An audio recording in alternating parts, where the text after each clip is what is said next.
I never expected her to remember my name, let alone everything else. It started at the laundromat on Cedar, the one with the broken change machine and the chairs that hum if you sit too long. Tuesdays were my quiet day. I'd bring a paperback I never finished and a phone I kept face down, like it might judge me for checking it too often. I'd separate colors even though I didn't own anything bright. Habit feels like company if you let it. She came in carrying a blue basket that looked too heavy for how lightly she moved. I recognized her before I placed her. Mrs. Ramon, my friend Samir's mom. I'd been in her kitchen 100 times growing up, reaching for biscuits without asking, listening to the clock over the fridge tick louder than any conversation. She wore a coat she didn't need and held her keys in her fist like she was counting them. "Is this one free?" she asked, nodding at the washer next to mine. "Yeah," I said a little too fast. I slid my basket back an inch, as if space could make me polite. She smiled and thanked me. Then she surprised me by saying my name. Not loudly, not like a greeting, more like she was confirming a thought. "You're Adam, right?" I said yes. "I always do." She remembered. I tried not to read into it, but my chest did that small, stupid lift it does when someone notices me without needing something. We didn't talk much after that. Just the practical things, how long the dryer took, which soap left white streaks. She folded carefully, aligning sleeves, pressing seams with her palms. I watched my hands fumble with socks, pretending I wasn't watching hers. Once, our eyes met in the reflection of the vending machine. She looked away first. Or maybe I did. It's hard to be honest about those moments after they pass. I'm lonely in a way that doesn't make noise. I save numbers I never text. I start messages and delete them before the cursor stops blinking. At night, I pause shows to refill water, just to feel like I'm doing something that matters. The silence doesn't scare me. It just sits there, too close. When my dryer buzzed, she jumped a little, then laughed at herself. "Always gets me," she said. I smiled because it felt like the right response. She folded a napkin from the coffee she'd bought next door, creasing it again and again until it was small enough to disappear in her pocket. Outside, the afternoon was flat and pale. Samir hadn't mentioned her lately. He'd moved out months ago, said something about needing space. I wondered if she missed the noise. I wondered if that was a strange thing to wonder. "See you around, Adam," she said, adjusting the strap on her basket. "Yeah, see you," I said, and meant it in a way that surprised me. That night, my phone lit up while I was brushing my teeth. A new message. Unknown number at first, then the preview loaded. "Hi, this is Mrs. Ramon. I hope this isn't strange. I found a scarf you left in the laundromat. If you want, you can come by tomorrow to pick it up." I stared at the mirror, foam on my chin, toothbrush paused midair. "I don't own a scarf." I rinsed my mouth and read it again, slower this time, noticing the space before the period, the careful phrasing. I typed, erased, typed again. Outside, a car passed, tires hissing on wet pavement. I folded a towel that was already folded, set it down, and held the phone like it might decide for me. I went the next evening with the scarf excuse folded neatly in my head, even though it didn't belong to me. Her house smelled like cardamom and something warm I couldn't name. The lights were low, not dim, just settled, like they'd been that way all day. She handed me the scarf, gray, soft, unmistakably not mine, and I held it anyway, feeling the weight of the lie she'd offered so gently I hadn't noticed it arriving. "I must have mixed it up," I said. She nodded, accepting the explanation like it wasn't important to correct me. "Tea?" she asked, already moving toward the kitchen. I said yes too quickly again. She poured carefully, watching the steam rise as if it needed supervision. We stood at opposite ends of the counter, the distance polite, practiced. Somewhere upstairs, a floorboard creaked. I imagined Samir's laugh echoing from years ago, his shoes kicked off by the door. The house remembered him even if he wasn't here. "He doesn't visit much," she said, surprising me. "Busy with his own life now." I nodded, staring into my cup. The tea was hot enough to slow me down. "Yeah, he always was." She smiled at that, then grew quiet. After a moment, she said, "When he moved out, the house got loud." She gestured vaguely. "In the wrong ways." I waited. Silence has taught me patience. "I started leaving the TV on," she continued. "Even when I wasn't watching. Just to hear someone talking. I felt something shift then. Not attraction exactly. Recognition. I do that too," I said. "With podcasts. I don't always listen." Her eyes flicked up, held mine for a second longer than necessary. She didn't smile this time. She just nodded, like I'd confirmed something she already suspected. The risk sat between us, unspoken but solid. I was her son's age. I knew where the spare keys were kept. I remembered her younger, louder, calling Samir in for dinner. She was divorced now, everyone knew that, but the title still followed her everywhere. Someone's mom. Someone who wasn't supposed to be alone with someone like me, sharing tea on a quiet evening. My mind wandered to places I didn't let it finish. I imagined what it would be like to reach across the counter, to feel the warmth of her wrist. I imagined her pulling away, imagined Samir's face if he knew. I folded the scarf in my hands, again and again, until the edges lined up perfectly. We sat at the small table by the window. Outside, rain had started without asking permission. She told me about a job she'd quit years ago, how she'd loved the commute more than the work. I told her about nights at my place when I'd cook too much and eat standing up. Small truths. Safe ones. Still, they felt like offerings. At one point, she reached out to brush tea leaves from my sleeve. It was nothing. Barely a touch. Her fingers paused, then retreated, as if she'd surprised herself. Sorry, she said softly. It's okay, I said, meaning more than the moment allowed. When I left, she stood in the doorway, arms folded loosely, watching me step into the rain. I don't know why that moment stayed with me. Maybe because it felt like someone finally saw me. Or maybe because I saw her too, standing there, not waving, not closing the door, just letting the space between us exist. After that night, she started answering the door slower. Not in a dramatic way, just a pause, a breath taken before the handle turned. I noticed because I began to time it, standing on her porch with my hands in my jacket pockets, listening to the house settle. Once, I almost left before she opened it. We fell into a pattern anyway. Tea in the evenings. Short conversations that stretched without meaning to. She'd ask how work was, then forget to listen halfway through, eyes fixed on the rim of her cup.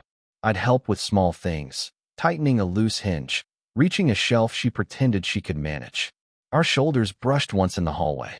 Neither of us apologized. Then she changed. She started keeping the lights brighter. Sat across from me instead of beside. When I joked, she smiled politely, like the joke belonged to someone else. The space grew careful, measured, as if she'd drawn lines on the floor only she could see. One evening, I caught her watching me from the kitchen doorway while I fixed a cabinet latch. When our eyes met, she looked away too fast. You don't have to keep helping, she said. I can call someone. I don't mind, I said. It came out quieter than I meant. She nodded, but didn't answer. A few days later, Samir texted me. Out of nowhere. You've been around my place lately? No emoji. No follow-up. My chest tightened. I typed, erased, typed again. Just once. Dropped something off. It wasn't a lie. It wasn't the truth either. That night, I didn't go downstairs. I let my phone sit on the table, screen dark. When it finally lit up, it was her name. Everything okay? Haven't seen you. I stared at the message until the words thinned out. I imagined her pacing the kitchen, folding and unfolding that same napkin. I imagined Samir's voice in her head. Mine too. I went anyway. She opened the door and immediately stepped back, like she'd been standing too close. The TV was on, volume low. A talk show laugh track rose and fell, out of place. I shouldn't, she started, then stopped. Samir texted me. I said. Her face changed. Not panic. Something older. Tired. He worries, she said. About things he doesn't understand. We stood there, the doorway holding us apart. I could smell her shampoo. Faint, familiar now. My hands felt useless. I don't want to make this complicated, she said. I don't even know what this is. I know, I said. And I did. Or I thought I did.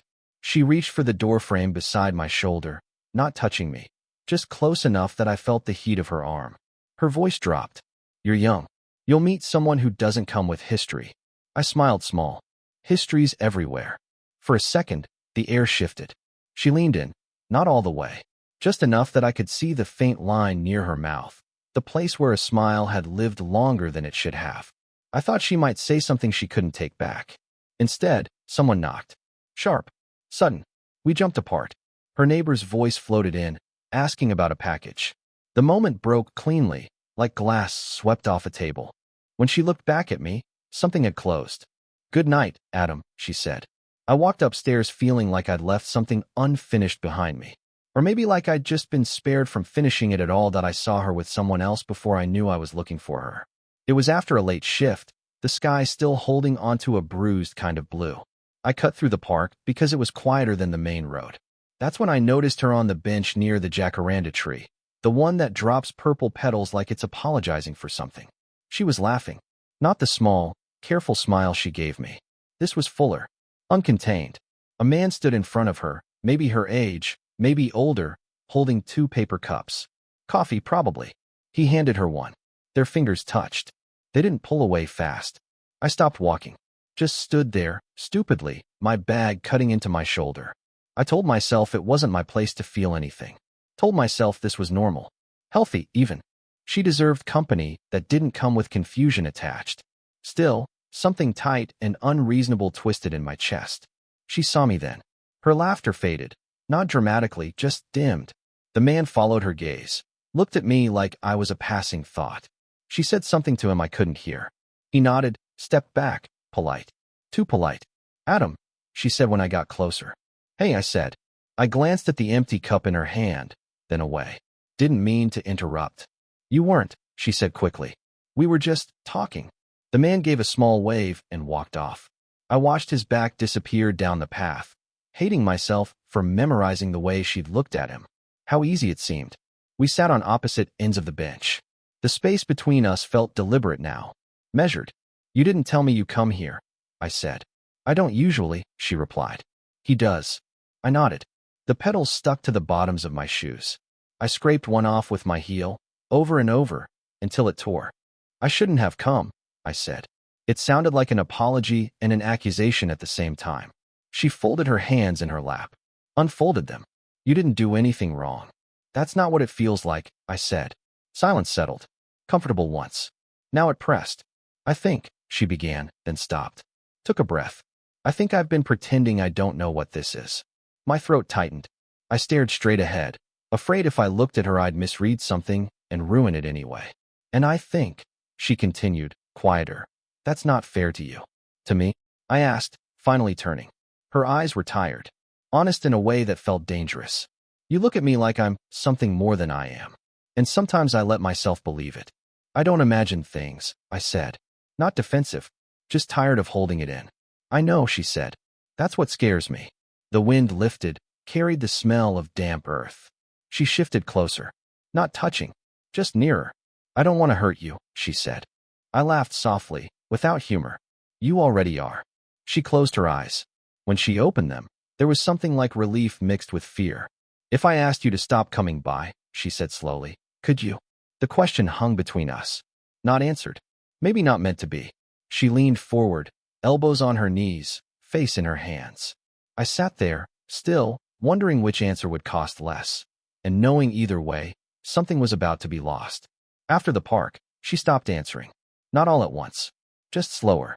Messages went from minutes to hours, then to the kind of silence that feels intentional without ever admitting it. When I passed her door on my way out, the light underneath was on, then off. A sign. Or not. Everything felt like that.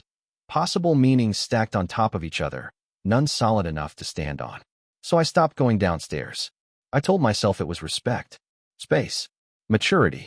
But really, it was fear dressed up as restraint. I cooked at odd hours so I wouldn't hear her moving around. I took the long way in from work. When Samir called, I let it ring out, then stared at the missed call like it might explain something if I waited long enough. Days folded into each other. The thermos she'd once filled for me sat on my counter, clean and used. I moved it from place to place without realizing I was doing it. Near the sink, back on the shelf. Like if I kept it visible, the connection wouldn't fully disappear. One evening, I came home to find a note slipped under my door. Adam, hope you're well. I'll be out of town for a few days. Please water the plant on the stairs if you pass it. Or no apology. No explanation. Just logistics. I watered the plant too much. On the third day, Samir finally showed up. He looked thinner, tired in a way I recognized. We stood awkwardly in the hallway like strangers borrowing a memory. She okay? He asked, nodding toward downstairs. She's fine, I said. It felt like a lie that didn't belong to me. He hesitated, scratched the back of his neck. She didn't tell you, did she? Tell me what? He exhaled. She's been seeing someone. From before. My dad, actually. Not. He stopped, searching for words. Not officially. Just old habits. The air shifted. Everything rearranged itself. The bench. The coffee. The fear in her eyes. It wasn't about me. It never was. Or maybe it was, just not in the way I'd hoped. That night, I almost knocked on her door. Stood there with my fist raised, imagining what I'd say. That I understood. That I didn't expect anything. That I just wanted honesty, even if it hurt. I pictured her face when she opened the door. Guarded. Relieved. Regretful. All of it. I lowered my hand. Back upstairs, I typed a message I never sent. I know. You don't owe me anything. I just wish you'd let me choose what to do with the truth. I stared at it until the words blurred, then deleted the whole thing. I didn't feel heartbroken. I felt paused. Like life forgot to finish the sentence. The next morning, I left early. When I passed the stairs, the plant was still damp, leaves heavy with water. Her door stayed closed. I carried the thermos with me to work without realizing it, and only noticed when it leaked slightly in my bag, warmth spreading, then fading, before I could decide what to do with it. I ran into her by accident. That's what I told myself, anyway. It was early evening, the hour where the building felt suspended between days. I was coming in as she was coming out, keys in hand, coat half-buttoned. We both stopped too late to pretend we hadn't seen each other. "Hi," she said. "Hey." We stood there, the door swinging slowly behind her, then settling shut with a soft click that felt heavier than it should have. She looked tired. Not unwell. Just worn down at the edges, like someone who'd been holding something in for too long. "I was going to leave a note," she said. "But I didn't know how to start it." I nodded. I didn't know how to knock. That earned a small smile. The kind that didn't try to fix anything. "Do you have a minute?" she asked. We ended up in her kitchen. Same table. Same chairs. Everything familiar, but altered somehow, like the room had aged while we weren't looking. A kettle sat cold on the stove. She didn't offer tea this time. "I should have been clearer," she said, resting her hands on the back of a chair instead of sitting. "About where I am. About everything." "I figured it out," I said. "Eventually." Her shoulders dropped a fraction. Relief, maybe. Or resignation. "It's messy," she said. "Not dramatic. Just unresolved. And I didn't want to drag you into that." "I walked in on my own," I said. Not accusing. Just true. She finally sat down. Looked at me fully, like she wasn't afraid of the answer anymore. "I enjoyed what we had," she said quietly. "That scares me more than it should." I swallowed. My heart felt loud in my chest, but my voice stayed steady. "I wasn't asking you to choose," I said. "I just wanted to know if it meant something. Or if I imagined it." "You didn't imagine it," she said immediately. Too quickly to be rehearsed. That landed heavier than I expected. Not relief. Cost. "I can't keep standing in the middle," she continued. "Not with you. It wouldn't be fair. I'd keep taking without giving." I nodded, staring at the grain of the table. The choice was there now, clearer than it had ever been. Push. Or let go cleanly. "So this is you asking me to step back?" I said. "Yes," she said. Then, after a beat, and me saying thank you. For being gentle, even when I wasn't. Silence settled between us. Not strained. Just full. I stood. She did too, a second later. At the door, neither of us reached for the handle right away. She touched my arm, not gripping, just resting her fingers there, warm and deliberate. "I hope," she said softly, "that someone meets you when you're ready, not when you're convenient." I met her eyes. "I hope you stop punishing yourself for wanting things." She smiled then. Really smiled. Sad. Grateful. Human. "Okay," she said. "Okay," I replied. She opened the door. I stepped out. No kiss. No collapse. Just the quiet acknowledgement of what had been real, and what we were choosing not to turn into something else. Behind me, the door closed gently. Time passed without announcing itself. Not in milestones. In habits. I stopped taking the long way home. She started opening her windows again in the mornings. The plant on the stairs grew uneven, one side fuller than the other, like it had learned where the light was best. We learned too, quietly, without naming it. Our routines shifted until they brushed up against each other again. Some mornings, I'd hear her downstairs around 8:47 a.m., the clink of a spoon, the kettle's low whistle. Not an invitation. Just life happening. I'd make black coffee upstairs, strong enough to bite, and drink it standing by the sink. Sometimes, later, there would be a mug left on the counter downstairs. Empty. Rinsed. Waiting. We didn't go back to tea right away. That felt like too much, too soon. Instead, there were small repairs. A bulb replaced. A grocery bag carried halfway up the stairs before she took it from me without comment. Once, we ended up walking to the park at the same time, neither of us pretending it was coincidence. We sat on the same bench near the jacaranda tree, leaving a polite inch between us that slowly disappeared as the afternoon cooled. No confessions. No rewriting of the past. Just presence. Her situation resolved itself the way unresolved things sometimes do. Not with clarity, but with exhaustion. When she mentioned it, it was brief. "It's done," she said. Not triumphant. Relieved. I didn't ask questions. She didn't offer details. Some things don't need witnesses. What grew between us didn't feel stolen anymore. It felt chosen. One evening, months later, she handed me the thermos again. The same one. Clean. Filled. "You always forget to eat after work," she said, like it was a fact she'd observed, not a role she was claiming. I took it. Our fingers brushed. This time, neither of us pulled away. We started sharing dinners once a week. Then twice. Sometimes we talked. Sometimes we didn't. Silence stopped feeling like a warning sign and started feeling like rest. She laughed more easily now. I noticed I checked my phone less. Once, when I stayed late, she leaned her head against my shoulder while the TV murmured on. It wasn't dramatic. Just a small shift of weight. A question answered without words. I stayed still long enough for it to feel real.